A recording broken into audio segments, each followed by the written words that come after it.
स्वागत है आप सभी का न्यूज 18 राजस्थान पर। प्रदेश की सबसे चर्चित डिबेट शो 5 के प्रहार में मैं हूं आपके साथ हेमंत कुमार। आज का मुद्दा है मूर्ति खंडित भड़काने की साजिश। जयपुर में वीर तेजाजी मंदिर में मूर्ति क्षतिग्रस्त करने के विरोध में लोगों ने प्रदर्शन किया है। सांगानेर थाना इलाके में स्थित मंदिर के सामने लोगों ने करीब 3 घंटे तक टोंक रोड को जाम रखा। पुलिस अधिकारियों की समझाइश के बाद जाम नहीं खुला तो पुलिस ने हल्का बल प्रयोग कर लोगों को मौके से खदेड़ा। लाठियां भांजी गई पुलिस की तरफ से और कई लोगों को दौड़ा दौड़ा कर पीटा गया। स्थानीय लोगों ने बताया कि शुक्रवार रात को करीब 3 बजे कुछ असामाजिक तत्वों ने मूर्ति तोड़ दी थी। आरोपियों से जुड़ा एक सीसीटीवी फुटेज भी शनिवार को सामने आया। फिलहाल पुलिस मंदिर में लगे सीसीटीवी कैमरों की फुटेज को खंगाल रही है। जल्द ही आरोपियों की गिरफ्तारी की संभावना है। आखिरकार कौन माहौल को बिगाड़ने की कोशिश कर रहा है, ये सबसे बड़ा सवाल है।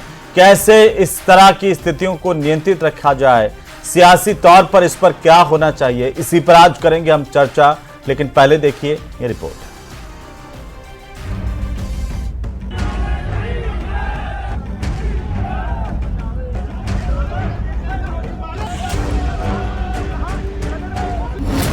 जयपुर में तेजाजी मंदिर में मूर्ति तोड़ने पर हंगामा।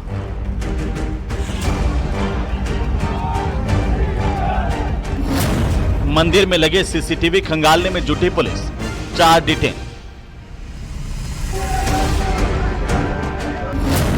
कांग्रेस ने कहा आस्था के साथ खिलवाड़ अस्वीकार्य।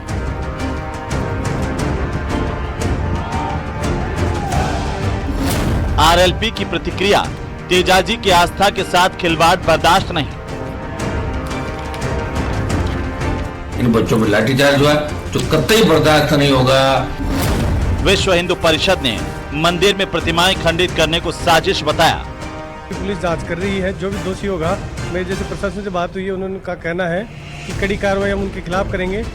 मूर्ति खंडित भड़काने की साजिश।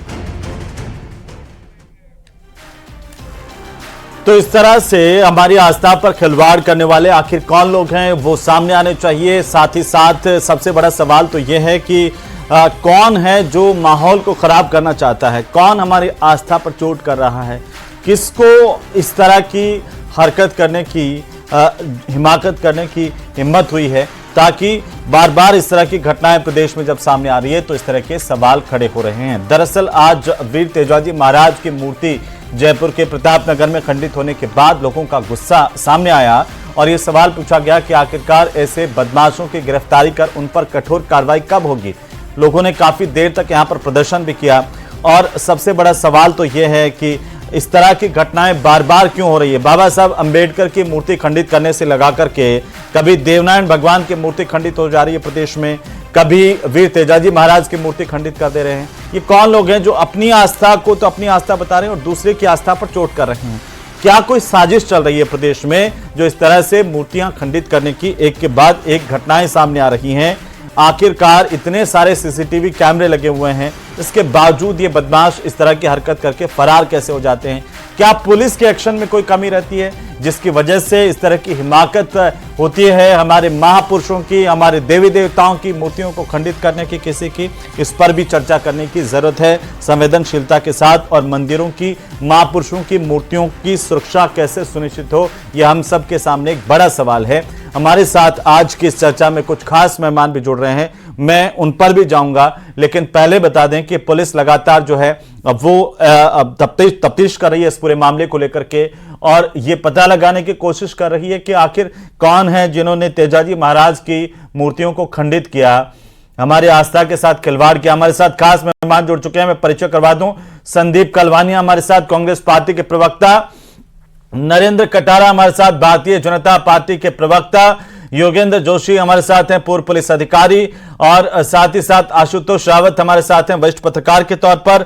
आप सभी का बहुत स्वागत है। और सबसे पहले आशुतोष जी, एक टिप्पणी आपकी कि आखिर इस तरह की घटनाओं के पीछे क्या है, कौन है जो आस्था को खंडित करने की कोशिश कर रहे हैं, क्या कोई साजिश चल रही है? क्योंकि इस तरह की घटनाएं जब सामने आती है तो सवाल उठ रहे हैं सर। निश्चित तौर पर हेमंत जी, देखिए अभी पुलिस के बयान का हमको इंतजार करना चाहिए कि आखिर यह साजिशन किया गया, किसी प्लानिंग के तहत किया गया या किसी की शैतानी है। तो मुझे लगता है कि अभी पुलिस के आधिकारिक बयान का हमको इंतजार करना चाहिए, लेकिन निश्चित तौर पर ऐसी घटनाएं हमारे समाज के लिए बहुत दुखदाई हैं। जो हमारे महापुरुष और हमारे देवी देवता हैं, जो हमारी आस्था है, जो हमारी विरासत है, उनको क्षति पहुंचाने की कोशिश करते हैं। और मुझे लगता है कि पुलिस को केवल दोषियों की गिरफ्तारी तक अपनी कार्रवाई सीमित नहीं रखनी चाहिए, बल्कि ये जो तमाम धर्म स्थल है, चाहे वो किसी भी धर्म और जाति और तमाम संप्रदायों के आस्था का केंद्र है, ऐसे धर्म स्थानों की सुरक्षा सुनिश्चित करने के लिए भी राजस्थान पुलिस को कुछ व्यापक प्रबंध करने चाहिए। क्योंकि जिस तरह लगातार इस तरह की घटनाएं राजस्थान में देखने के लिए मिल रही हैं, वो निश्चित तौर पर सुखद नहीं कही जा सकती हैं, बहुत दुर्भाग्यपूर्ण इस तरह की घटनाएं हैं। तो मुझे लगता है कि गिरफ्तारी के साथ में पुलिस को कुछ एक्शन प्लान भी राजस्थान की जनता को देना चाहिए कि कैसे इस तरह की घटनाओं की पुनरावृत्ति रोकी जा सकती है। हेमंत जी। जोशी साहब, आप तो पुलिस में रहे हैं, पुलिस कार्रवाई भी करती है, लेकिन इस तरह की घटनाएं रुक नहीं रही राजस्थान में। क्या कोई कानून की कमी है जिसका फायदा ऐसे बदमाशों को मिलता है, या फिर हौसले बदमाशों के इतने बुलंद हो चुके हैं कि बदमाश कहीं भी इस तरह की हरकत करने से पहले कतराते नहीं है, सोचते नहीं है, पुलिस का डर नहीं है? सर नहीं हेमंत जी, ऐसी बात नहीं कि कानून में कोई कमी है। कानून तो बीएनएस की धारा 298 है, जिसके अंदर 2 साल 3 साल की सजाएं हैं, और नॉन कॉग्निजेबल ऑफेंस है, बेलेबल ऑफेंस नहीं है, नॉन बेलेबल है। तो डर तो रहता ही है कानून का, तो कानून में कोई कमी नहीं है। मैं तो ये कह रहा हूं कि क्या होता है जब पुलिस की हिकमत अमली कमजोर हो जाती है, जब पुलिस का जो शासन तंत्र है उससे जब ये पता लग जाता है लोगों को, बदमाशों को ये पता लग जाता है कि हमारा कुछ बिगड़ने वाला नहीं है, हम आसानी से कोई भी वारदात कर लेंगे, निकल जाएंगे, अगर पकड़ भी लेंगे तो दूसरे दिन जमानत हमारी हो जाएगी। ये हमारे यहाँ का जो कानून बना हुआ है ना, जिसमें 99 अपराधी छूट जाएं और एक निरपराधी सजा नहीं पाना चाहिए, जब तक इस प्रकार के कानून में परिवर्तन नहीं होगा। मैं आपको बताऊं, इतने केसेस दर्ज होते हैं, सुप्रीम कोर्ट में जाते जाते 5% को सजा मिलती है। क्या इतने अपराध हो रहे हैं तो इनका क्या है फिर? तो बात यह है कि पुलिस की कार्यशैली देखिए, हमारे समय में इस प्रकार की घटना होती थी, कभी मंदिर की मूर्ति तोड़ दी, कभी दरवाजा तोड़ दिया, तो क्या होते थे कि आसपास के लोग हैं या वो है, थाने में तत्काल सूचना करते थे, हमें सूचना मिल जाती थी। तो हम उससे पहले कि पब्लिक को पता चले, उससे पहले हम क्या कर सकते हैं, उसमें हमारे द्वारा क्या ऐसी व्यवस्था करी जा सकती है जिससे पब्लिक उद्वेलित ना हो। लेकिन आजकल क्या, आप जब रात को 3 बजे इसमें घटना घट गई, लेकिन सुबह तक पुलिस को ही पता नहीं है कि घटना कैसे घट गई है और इसका क्या हुआ है। देखिए, अब तो सीसीटीवी फुटेज हो गए भाई, हर जगह सीसीटीवी कैमरे को पुलिस ढूंढती रहती है। हमारे समय में सीसीटीवी थोड़ी थे, जनता की सूचनाओं के आधार पर ही अपराधी पकड़े जाते थे, और निगरानी भी उन्हीं के माध्यम से करी जाती थी कि भाई कहीं अगर अपराध हो रहा है, कहीं कोई जानकारी है, इस प्रकार की बात हुई है, तो उसकी सूचना हमें मिल जाती थी और हम पहले पकड़ लिया करते थे। अब आजकल क्या, पुलिस के काम करने के तरीके में परिवर्तन आ गया, जिसका खामियाजा ये भुगता जा रहा है। दूसरा क्या है, राजनीतिक तौर पर हमारे देश में धर्म को लेके आम संप्रदायों में आपस में राजनीतिक तौर पे एक तनाव पैदा किया जा रहा है, जिसकी गंभीर जो है, ये बहुत बड़ी बात कह रहे हैं सर। लेकिन भगवान तो सबके हैं, आराध्य तो सबके हैं। वीर तेजाजी महाराज कोई एक कास्ट के या किसी एक क्षेत्र के तो है नहीं है। हमारे लोक देवता हैं वो तो सबके हैं। अब बाबा साहब अंबेडकर तो सबके हैं, उनकी मूर्तियां सबसे ज्यादा तोड़ी जाती हैं, खंडित कर दी जाती हैं। आप सोचिए, हमारे महापुरुष और महापुरुषों की ना तो कोई जाति होती है, ना हमारे भगवान। अब अगर आप इसे संकीर्ण मानसिकता के कौन लोग हैं, इनके पीछे की मानसिकता क्या, मैं उस पर आऊंगा। लेकिन संदीप कलवानिया, कांग्रेस पार्टी के प्रवक्ता हमारे साथ हैं। संदीप कलवानिया, ये इस तरह की घटनाएं क्यों हो रही है प्रदेश में? क्योंकि पूर्व मुख्यमंत्री अशोक गहलोत ने भी आज ट्वीट किया, नेता प्रतिपक्ष टीकाराम जूली ने भी, और बाकी तमाम कांग्रेस के नेताओं ने भी पूछा कि भाई आस्था के साथ ये खिलवाड़ जो है वो क्यों हो रहा है, बर्दाश्त नहीं करेंगे। देखिए, भाजपा सरकार जिन मुद्दों को लेकर सरकार में आई थी, सरकार में जो सत्ता इन्होंने हासिल की है, उन्होंने ये उनका मुद्दा रहा था कि हम सनातन धर्म की रक्षा करेंगे। यहां उल्टा ये हो रहा है कि मुख्यमंत्री खुद भजनलाल शर्मा जी के विधानसभा क्षेत्र में इस तरह की घटना घट रही है और मंदिर तोड़े जा रहे हैं, सनातन धर्म की जो बातें कर रहे हैं, मंदिर मस्जिद की बात हो रही है, धर्म की बात हो रही है, जाति की बात हो रही है। तो ये सिर्फ और सिर्फ एक दूसरे को बांटने का काम किया जा रहा है भाजपा सरकार के द्वारा। आप देखें, सबसे बड़ी बात है कि मंदिर मूर्ति तोड़ दी गई, उसके बाद में अपराधी को पकड़ा नहीं गया, और जो समाज के और जो इस समाज के और यहाँ के स्थानीय लोगों के द्वारा उन्होंने मांग की कि आप अपराधियों को पकड़ें, तो वहां पकड़ने के बजाय उन पर लाठीचार्ज किया जा रहा है। यह सरकार कानून की बात करने की बजाय जो विरोध कर रहा है, जो कार्रवाई की मांग कर रहा है, उन आदमियों पे, उन लोगों पे उन्होंने लाठीचार्ज करके ये उनकी भावनाओं को दबाना चाह रहा है। पूरे अपराध को, पूरे जो घटनाक्रम हुआ है उसको ये रोकना चाह रहा है। आप देखें कि ये मूर्ति तोड़ने की बात आई है, यहां तो प्रदेश के मुख्यमंत्री को और उप मुख्यमंत्री को जेल से धमकियां मिल रही हैं। जो तो ये सरकार टॉप रोड को जाम करके बैठे रहे लोग, तो बैठे रहे, पुलिस अपनी पूरी तरह से विफल हो गई है। इनको सत्ता में रहने का कोई अधिकार नहीं है। सर संदीप जी, आप क्या कह रहे हैं? पुलिस का काम है लॉ एंड ऑर्डर को मेंटेन करना। अगर कोई 2-3 घंटे से जाम रोड है, उसको नहीं खुलवाएं? ना, वहां पर लॉ एंड ऑर्डर बिल्कुल कायम था, वहां पर किसी तरह का विरोध नहीं किया जा रहा था। सिर्फ और सिर्फ इस बात की मांग की जा रही थी कि जो अपराधी हैं, 24 घंटे से ज्यादा का समय हो गया, आपने किसी को पकड़ा नहीं है, आपने डिटेन नहीं किया, आपने कोई कार्रवाई नहीं की, वो मांग कर रहे थे वहां पर, उन्होंने कोई जांच नहीं किया था, उसके बावजूद उन्होंने लाठीचार्ज किया बर्बरतापूर्ण। आप देखें, और उनको जेलों में डाला है। ये लाठी की सरकार है, लाठी से ये लोगों का विरोध। नरेंद्र कटारा जी, कांग्रेस भी कर रही है और हनुमान बेनीवाल ने भी आरोप लगाए। ठीक है, जो जिन्होंने जो ये कार्रवाई की है इस टाइप की, आप नरेंद्र कटारा जी, वीर तेजा जी हैं। ठीक है, नरेंद्र कटारा जी, कांग्रेस भी आप पर आरोप लगा रही है और कांग्रेस के प्रवक्ता भी, और हनुमान बेनीवाल ने भी कहा कि मुख्यमंत्री के, ठीक है, हो गया, सुन लिया सर। कांग्रेस के प्रवक्ता शायद आपकी बात सुन नहीं रहे। हाँ, मैं कह रहा हूं नरेंद्र कटारा जी, आप तो मेरी बात सुन रहे हैं। हनुमान बेनीवाल कह रहे हैं कि मुख्यमंत्री के निर्वाचन में क्षेत्र में शांतिपूर्ण प्रदर्शन कर रहे लोगों पर लाठीचार्ज करते हैं। आप दूसरी तरफ सनातन की बात करते हैं, और अभी जोशी साहब कह रहे थे कि पुलिस का जो आत्मबल है वो कमजोर होता है, तो इस तरह के अपराधी सक्रिय होते हैं। जी, मैं आपको स्पष्ट कर देना चाहता हूं कि वीर तेजाजी महाराज, जिन्होंने किसान, पशुपालक और गौ माता के लिए अपने जीवन का बलिदान कर दिया, वो सबको पता है। आप तो इस पर आइए कि ये घटना क्यों हुई। गौ माता की जान बचाने के लिए आप एक मिनट का समय देंगे क्या आप? हाँ, वो वीर तेजाजी महाराज को तो हम सब जानते हैं बचपन से। गौ माता एक मिनट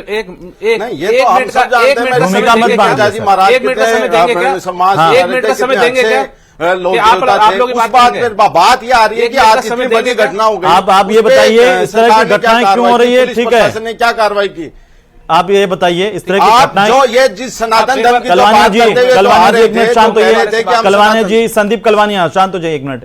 आप ये बताइए, ये घटना क्यों हुई, इस तरह की घटनाएं क्यों हो रही है? और दूसरी ये बात है, इस बात का जवाब दीजिए जो विपक्ष आप पर आरोप लगा रहा है, सीधा सीधा, कि ऐसे शांतिपूर्ण प्रदर्शन कर रहे लोगों पर लाठीचार्ज क्यों किया गया, उनको ही उल्टा डिटेन किया गया?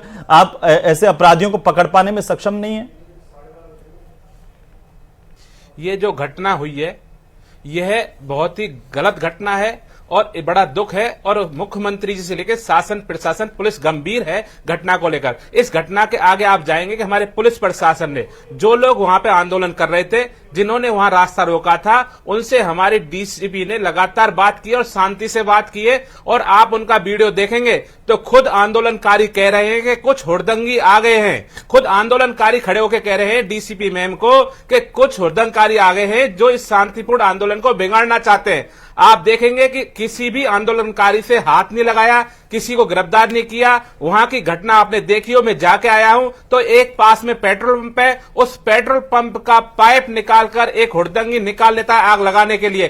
कितनी घनी आबादी है, कितनी बड़ी घटना होती। हमारी पुलिस की सजगता थी, हमारे प्रशासन की सजगता थी कि उन हुड़दंगियों को डिटेन किया गया, उनको वहां से हटाया गया। और किसके कहने पे? जो शांतिपूर्वक वहां पे जो धरना दे रहे थे, जो वीर तेजाजी की आस्था के लिए लड़ रहे थे, हमारा प्रशासन उनके साथ था, बीजेपी उनके साथ है, सरकार उनके साथ है। उनके कहने पे जो हुड़दंगी आए थे, जो इसको बिगाड़ना चाहते थे, माहौल को बिगाड़ना चाहते थे, उसमें कुछ विपक्ष के, कुछ कहीं से प्रेरित किए हुए लोग थे। हुड़दंगियों के साथ हम ये खुद कह रहे हैं, और जो वहां पर जो मांग कर रहे थे, जो कार्रवाई की मांग कर रहे थे, उनको आंदोलनकारी बता रहे हैं। वहां पर तो खड़े होकर कार्रवाई की मांग कर रहे हैं। वो एक समाज के जिम्मेदार लोग थे, मांग कर रहे थे, कार्रवाई कर रहे हैं, उनको आंदोलनकारी बता रहे हैं। इनका स्टैंड आप मैं देना चाहता ऐसे सुनिए ना, आप पहली बार आए दोनों, और मैं आपको कहना चाह रहा हूं हमारे यहां पर ऐसी डिबेट नहीं होती है। एक बार सुन लीजिए, उनकी बात तो पूरी हो जाने मैं भी दीजिए। ये कहना चाहता हूं, एक बार बोले, मैं इनके बीच में नहीं बोला, आप इनको एक बार शांत हाँ रखिए, तो आप अच्छी बोलिए, debate पूरी होगी। कर लीजिए, पूरी कर लीजिए, मैं आप ही के पास हूं।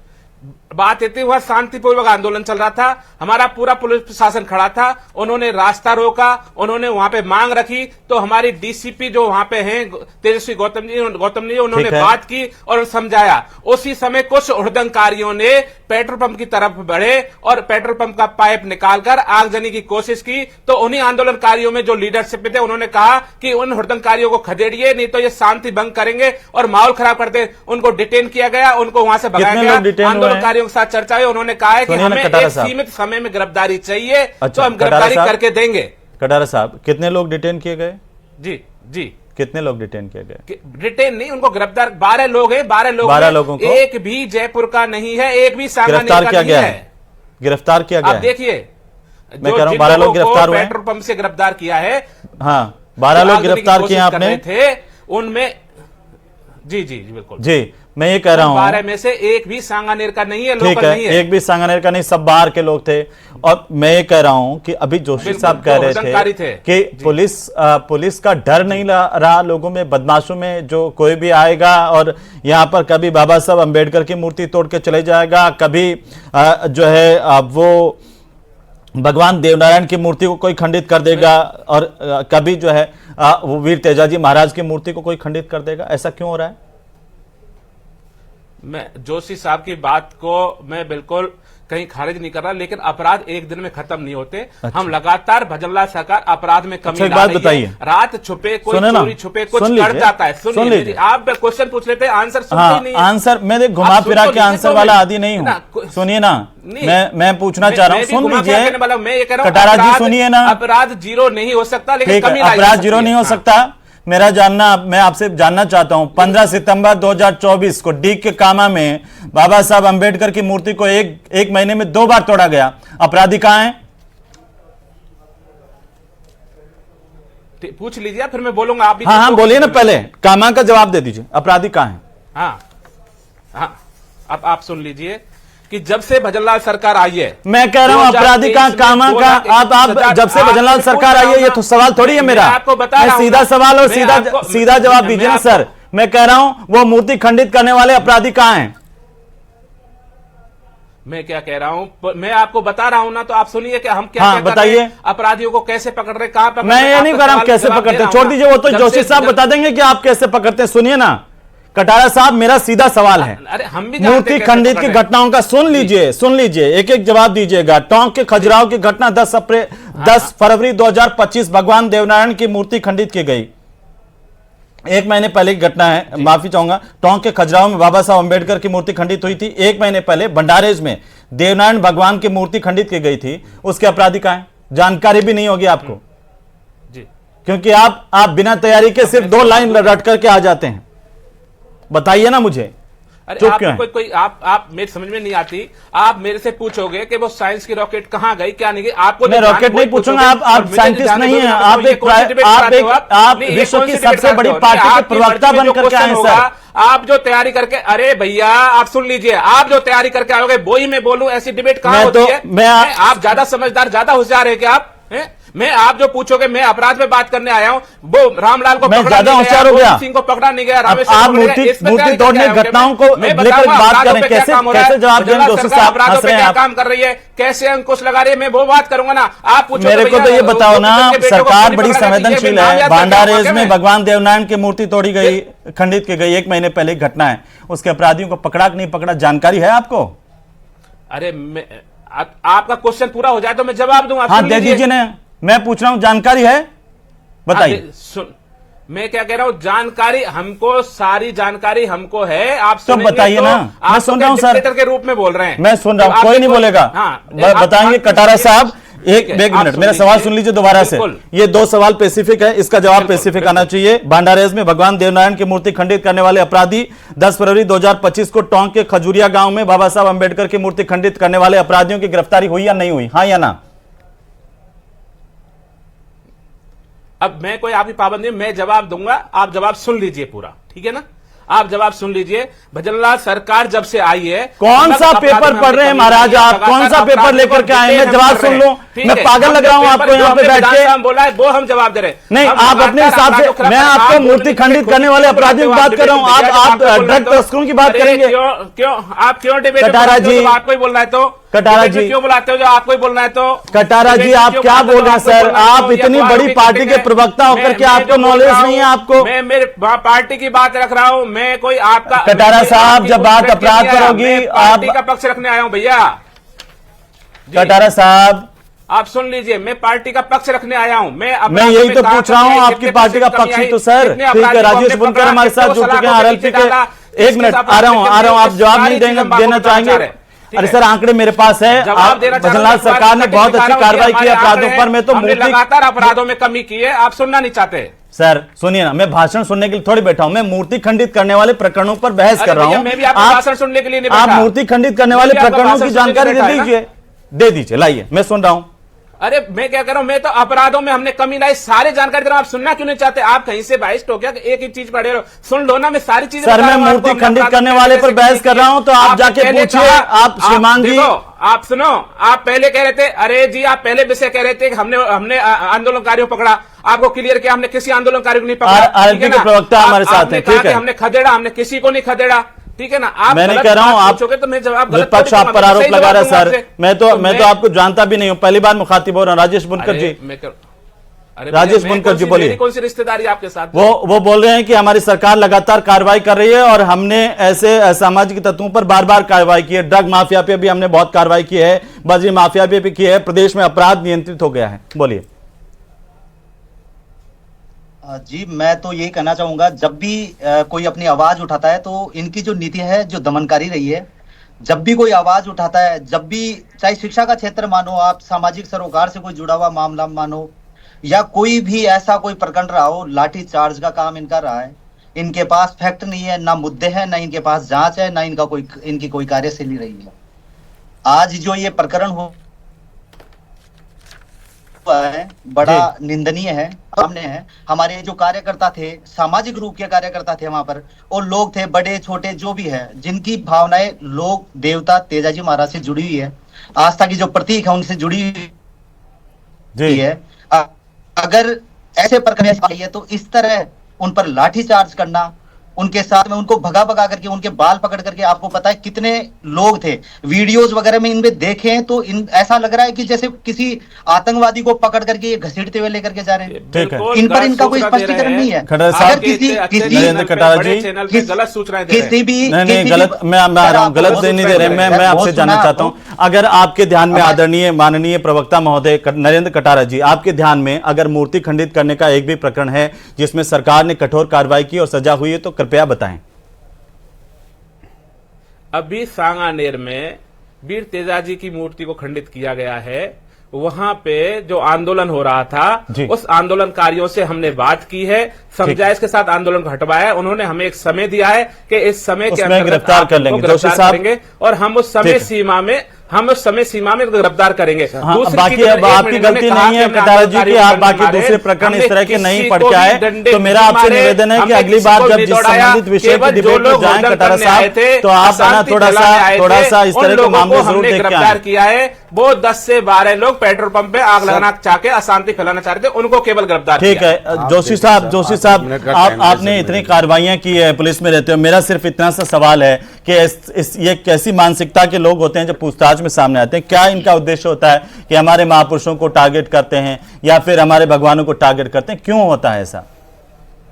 देखिए, ये विशेष समुदाय समझ लीजिए, विशेष क्वालिटी के लोग समझ लीजिए, नोटोरियस लोग समझ लीजिए। इनको क्या है, ये पता है कि साहब पुलिस हमारा कुछ नहीं बिगाड़ सकती, पुलिस हमारे को पकड़ नहीं सकती। अभी देखिए, आपने जो उदाहरण बताए उनमें पकड़े ही नहीं इन्होंने अभी तक कोई भी।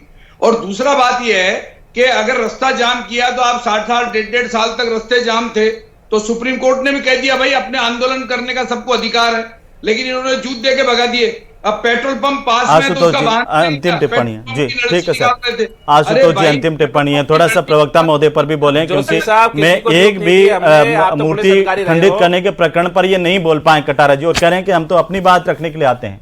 बताइए आशुतोष। ये बात ये है कि ये इस तरह की चीजों के अंदर जवाब देना चाहिए पब्लिक के साथ। हमने किसी को भी डंडे नहीं दिए, एक केवल एक 12 जो हुड़दंगकारी थे, जो पेट्रोल पंप में आग लगाना चाह रहे थे, अशांति फैलाना चाह रहे थे, उनको चलिए बहुत शुक्रिया, आप नहीं सुनने देंगे। बहुत शुक्रिया इस चर्चा में शामिल होने के लिए। उम्मीद की जाती है कि इस तरह के जो एलिमेंट्स हैं उन पर सरकार कठोर से कठोर कार्रवाई करे, ताकि भविष्य में फिर से इस तरह की घटनाएं हमारे सामने नहीं आए, जो आए दिन इस तरह के बदमाश वारदातों को